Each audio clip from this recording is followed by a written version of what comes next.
สบายดีเนาะมื้อนี้เราจะมาสาธิตโปรแกรมเกี่ยวกับการรับสินค้าคือว่าเรายกตัวอย่างคือเราขายเนาะเราขายยกตัวอย่างคือเราขายใช่เนาะ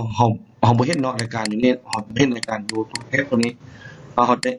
บ่เห็นเป็นเพราะสาเหตุว่านี่เราบ่ได้รับเขาสร้างเนาะเราต้องรับเขาสร้างก่อนรับเขาสร้างในเข้ารายการเขาสร้างแล้วเหลือผู้สนองตัวนี้น้องตัวไปก็ได้รับเข้ามาปึ๊บรับเข้ามาเอาขีดจำนวนหนึงว่า100หนึ่งสุดสันในสปอร์ตบาร์นี่ร้อยหนึ่งเอาฮักตัวจริงจากกันนั่นเนาะแล้วก็ถ้าว่าเขามีบันทึกมาได้เขาก็คีย์เลขจำนวนอยู่ในใจว่าเขาคีย์บันทีได้เขาครับเนาะบันทึกครับนั้นเอายังค่อยมาค่ายได้เอาค่อยมาค่ายเอายังค่อยค่ายสุดปั๊บเอายังค่อยเห็นได้เนาะเอาค่อยเห็นถ้าว่ามันปึ๊บถ้าว่าเรื่องรายการนี่บ่เห็นเนาะก็แปลว่าเขาบ่ได้รับเขาสร้างเทื่อเนาะเขายังบ่ได้รับสินค้าเขาสร้างอยู่นี้